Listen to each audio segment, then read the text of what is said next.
नमस्कार, मी जयदीप बगाडे आणि आपण पाहत आहात न्यूज 24 लोकमंच. आम्ही दाखवतो नेहमी सत्य. आज आपण पुणे जिल्ह्यातील दौंड शहरामध्ये आहे.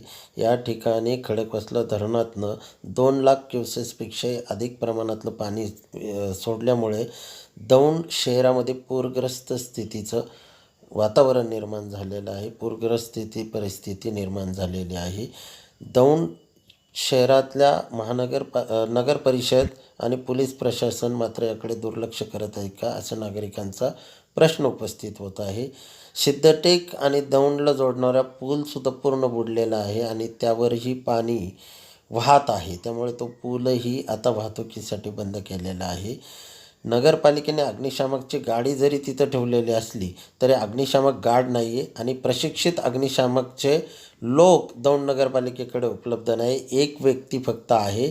त्यामुळं दौंडच्या नगरपालिकेकडं नागरिकांचा रोष उत्पन्न होताना मित्र संजयजी जाधव आहेत, आमचे पत्रकार मित्र रमेशजी चावरे आहेत आणि सगळे आम्ही या ठिकाणी पाणी बघायला आलेलो आहे.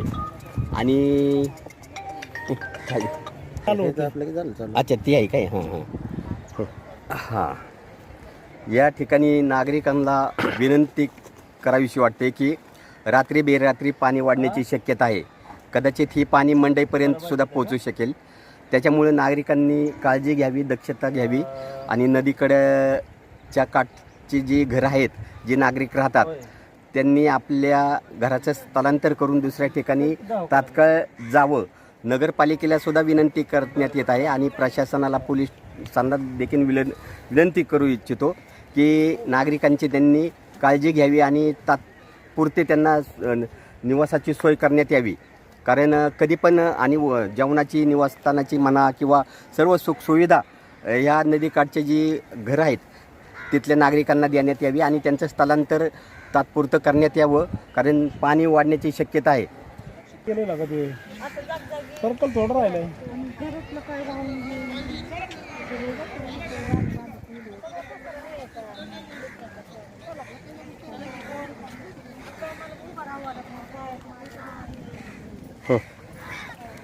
कपाट बिपाट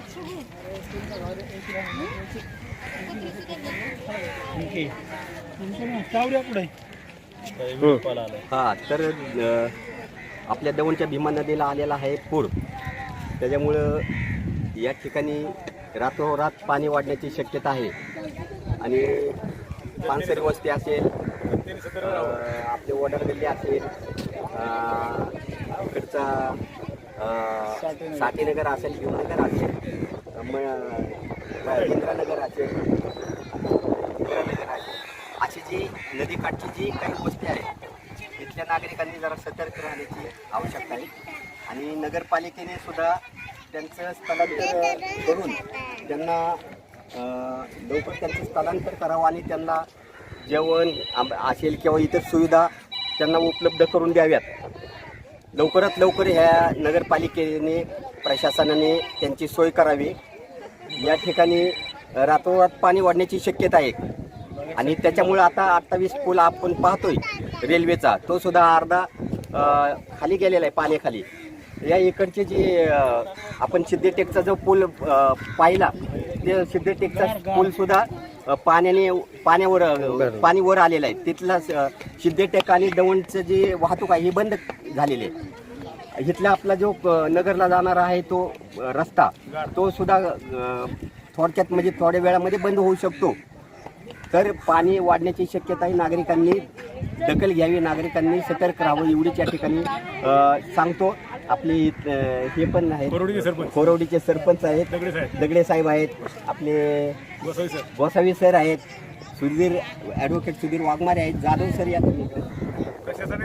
काय काळजी घेतली गेली पाहिजे आणि प्रशासनाने सुद्धा काळजी घ्यावी की भविष्यात असं गावामध्ये पाणी न येण्यासाठी भिंत बांधण्याची व्यवस्था करावी. हे वारंवार म्हणजे 10-15 वर्षापासून 20 वर्षापासून असंच चाललंय की कुठलंही नियोजन प्रशासन करत नाही. बरोबर आहे साहेबांचं. एक भिंत जर बांधली तर आतमध्ये पाणी येणार नाही शहरात. हा म्हणजे पूर रेषा आखून दिली पाहिजे ना.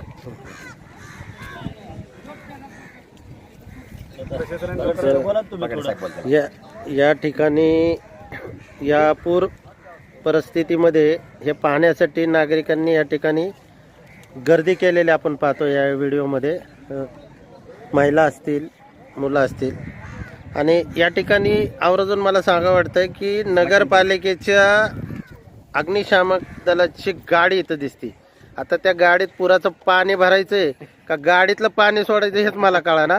अग्निशामकचे जवान मला इथं कुठेही वर्दीमध्ये दिसत नाही की जेणेकरून नागरिक त्यांच्यापाशी जातील आणि सांगतील बाबा आमका तमका इथं पाणी बघायला आल्यानंतर पाय घसरलाय पडलाय. याची मला मात्र नक्की खेद होतोय नगरपालिकेकडनं. नगरपालिका प्रशासन नेहमीच कारभारच गोंधळ करते आणि बोंगळ कारभार. म्हणजे काय मला समजत नाही काय बोलावं नगरपालिकेला. गाडी इथं लावली मात्र गाडीचे जवान कोण आहे अद्याप कुणाला माहीत नाही. वर्दी पाहिजे, अग्निशामक दलाला वर्दी असती त्या जवानांना आणि ते प्रशिक्षित पाहिजे, त्यांना पोहता आलं पाहिजे. असे नगरपालिकेकडे आहे का फक्त शेतात जसं बुजगावणं उभं करतात तशी इथं गाडी दाखवून जनतेला वेड्यात काढण्याचा प्रकार दौंड नगरपालिकेकडनं होतोय का याची मला खंत वाटते. याबाबत आमचे दौंड परिवर्तनचे संपादक यांनाही काहीतरी बोलायचंय. बघू आपण त्यांची प्रतिक्रिया घेऊ. काय म्हणायचंय? नागरिकांच्या सुरक्षितेसाठी नदीवरती सर्व सोयी सुविधा उपलब्ध प्रशासनाने करून द्यावी. आता या ठिकाणी मुलं आहे, लहान मुलं आहेत, महिला आहेत, अनेक पोरं आहेत, तरुण आहेत. एक त्यांचे एक उत्साह आहे की बाबा काय पाणी आहे त्यासाठी आलेले आहेत, उत्सुकतेपोटी आलेत. पण तरी सुद्धा प्रशासनाचं एक काम आहे की त्यांच्या सुरक्षतेची काळजी घेणे आणि इथं जवान असणे, पोलीस असणे, तैनात होणे. अग्निशामकचे जवान इथं नगरपालिकेने उभा करायला पाहिजे, ते दिसत नाहीये. अध्यक्ष, तुम्हाला काय नगरपालिकेला